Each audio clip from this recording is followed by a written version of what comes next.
Salut à tous, bienvenue sur la chaîne Reptilame, très heureux de vous retrouver aujourd'hui dans une nouvelle vidéo, qui va plaire particulièrement aux débutants qui suivent cette chaîne. On va voir 3 espèces qui vont être parfaites pour ceux qui veulent débuter dans les lézards. Vous allez voir que j'ai bien travaillé mon sujet puisqu'il y aura 2 espèces bonus qui vont changer un petit peu de ce qu'on voit d'habitude. Et pour les 3 espèces principales, je vais aussi vous proposer d'autres options, des espèces très similaires et qui peuvent varier un petit peu, être un peu plus originales. On va pas perdre plus de temps, on est parti avec la première. Comment ne pas citer le Pogona viticeps, qu'on appelle aussi dragon barbu, le lézard le plus vendu en captivité. C'est évidemment le choix le plus logique. Ce lézard originaire d'Australie a la particularité d'avoir un très bon contact avec l'homme. Là où la plupart des reptiles en captivité, ça va être essentiellement de l'observation, entretenir le terrarium, les nourrir, etc. Mais concrètement, le lien va s'arrêter là généralement. Avec le Pogona, ça va plus loin. C'est un lézard très curieux qui va vraiment chercher des interactions avec vous et que vous allez pouvoir un peu apprivoiser. Bien l'une des seules espèces de reptiles qu'on peut considérer comme un vrai animal de compagnie. En plus de ça, c'est une espèce robuste qui va plutôt bien supporter les petites erreurs, j'insiste bien sur les petites, et qui a une alimentation plutôt chouette, donc le Pogona, ça reste le meilleur exemple. Après, attention qu'un Pogona, c'est quand même fort coûteux, hein, c'est pas le lézard le plus bon marché, pas spécialement pour le prix de l'animal, mais surtout pour le prix des installations. Il faut un terrain de taille très conséquente, avec des bons éclairages, pas mal de branches et de supports pour se poser, et en plus de ça, c'est un animal qui, tout au long de sa vie, va manger quand même de grosses quantités de nourriture. Donc si vous avez les moyens, le Pogona, c'est le meilleur choix, et si vous voulez changer un petit peu, vous pouvez prendre la version miniature avec le Pogona Henry Lawson, qu'on appelle aussi le Pogona nain. Chez ce lézard, le comportement est totalement le même que pour un Pogona viticeps, à la seule différence que ce dernier sera beaucoup plus petit. En termes d'équipement, du coup, ça vous coûtera peut-être un petit peu moins cher. Par contre, l'animal à l'achat est un petit peu plus cher qu'un Pogona classique. Et si le Pogona vous intéresse, j'ai fait un tuto complet sur la chaîne il y a quelques années maintenant, et d'ailleurs, je vais en refaire un nouveau très bientôt. Deuxième espèce, également un très grand classique, le gecko léopard. De son nom scientifique Eublepharis macularius, c'est également une espèce désertique qui va être originaire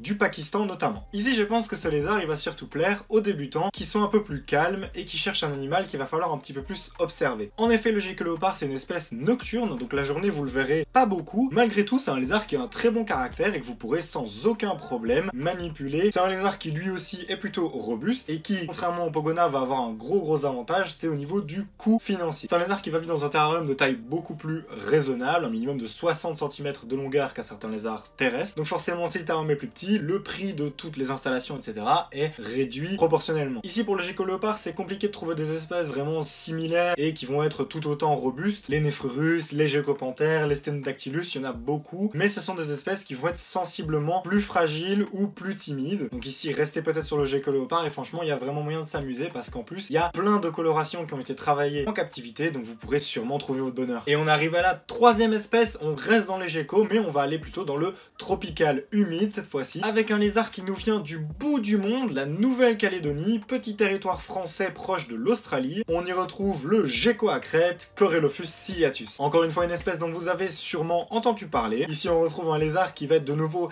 très actif et curieux la nuit. En journée, il va dormir et il n'y aura pas beaucoup d'animation dans le terrarium. Un lézard qui se manipule très facilement aussi. Attention quand même à la queue, parce que ce lézard peut assez rapidement et assez facilement perdre sa queue, et malheureusement, elle ne repousse pas. L'animal peut très bien vivre sans, mais c'est quand même un petit peu moins beau. C'est une espèce qui va être un petit peu plus précise et un petit peu plus compliquée entre guillemets à observer, même si ça reste très abordable. Donc c'est vraiment pour ceux qui veulent avoir un petit bout de jungle, un petit bout de forêt dans leur chambre ou dans leur salon. Et l'avantage, c'est que là, au niveau du coût, c'est l'espèce qui coûtera sûrement le moins cher des 3 que je vous ai présentés. On va les élever dans un terrarium d'un grand minimum, j'insiste dessus, un 40, 60 de haut, mais s'il vous plaît, offrez-leur plus. Et c'est un lézard qui n'aime pas la chaleur, on va l'élever à température ambiante, donc on va être forcément sur un coût moins élevé. Et si vous voulez élever une espèce similaire au gecko à crête, bah écoutez, là c'est cool parce qu'il y a pas mal de diversité. Pour ça, je vous encourage à aller voir dans la famille des Rhacodactylus, et là on y trouve ses cousins comme le Rhacodactylus auriculatus, le Lecanus ou encore par exemple le Chawa qui a également changé de nom récemment. Comme vous en doutez, là maintenant c'est un peu près pareil, que ce soit au niveau des températures, de l'humidité, etc., etc. Des animaux qui vont tous se nourrir d'insectes mais également de fruits. Il existe notamment des marques spécialisées pour les reptiles. La seule chose qui va varier, c'est le prix de l'animal, parce que forcément ce sont des espèces qui vont monter en rareté, et plus elles sont rares, forcément plus elles vont coûter cher. Les Lecanus par exemple, qui sont les plus gros geckos terrestres, là déjà il faudra prévoir un terrarium forcément plus grand, mais aussi les animaux coûtent beaucoup plus cher. Si vous voulez rester raisonnable, l'Oracodactylus auriculatus par exemple est un bon choix. On commence à en voir de plus en plus dans la terrario, il y a quelques colorations qui arrivent, et au niveau des prix, ça reste raisonnable. On est parti pour deux espèces bonus si vous cherchez toujours un peu plus d'originalité. La première, les Anolis. Ce sont des iguanidés originaires d'Amérique du Nord et d'Amérique centrale en fonction des espèces. La plus courante et la plus facile à trouver, ça va être l'Anolis carolinensis, que vous allez pouvoir trouver à des prix tout à fait raisonnables. Ce sont les tout petits lézards, donc ça veut dire petit terrarium, qui ont en plus des très belles couleurs. D'ailleurs, les mâles ont ce qu'on appelle un fanongulaire, c'est-à-dire qu'en période de reproduction, par exemple, ils peuvent déplier une partie de peau sous leur gorge. Et cette partie de peau a des couleurs magnifiques. Chez le carolinensis, elles sont roses, ce qui crée des parades nuptiales assez intéressantes. En plus, vous pouvez les élever en groupe, mais attention à n'avoir qu'un seul mâle, parce que sinon ils risquent de se battre entre eux. Ils sont diurnes, donc tous ces petits comportements, vous pourrez les observer très facilement en journée. Petit défaut de l'espèce, elle n'est pas manipulable. Ce sont des lézards assez nerveux, assez speed, donc il vaut mieux les observer. Comme par exemple quand on prend un poisson, ça ne viendrait pas à l'idée de le sortir de son aquarium et commencer à le manipuler. Deuxième espèce bonus et dernière espèce de la vidéo. Si vous les aimez les lézards un peu plus gros, avec une bonne tête et assez facile à maintenir, j'ai ce qu'il vous faut, les Tilica. Ils sont assez fun avec leur langue bleue, etc. On dirait des personnages de Monstres et compagnie. C'est sûr que ça plaît ou ça plaît pas, mais si vous aimez les Tilica, c'est une espèce très sympa pour les débutants. Forcément c'est plus gros, donc il faudra prévoir une installation un peu plus grande, mais ça reste dans des prix assez raisonnables. La très grande majorité des individus se manipulent très facilement. Bien sûr, il faut qu'ils soient habitués étant jeunes. Et au niveau de l'alimentation, ils mangent plein de choses, donc il y a vraiment moyen de s'amuser en leur faisant des petites gamelles. Et voilà pour ces espèces qu'on peut tout à fait vous conseiller. Alors bien sûr, je le précise, mais quand on dit lézard pour débutants, ça veut pas dire que vous êtes obligé de prendre ça. Si vous avez flashé sur un lézard que vous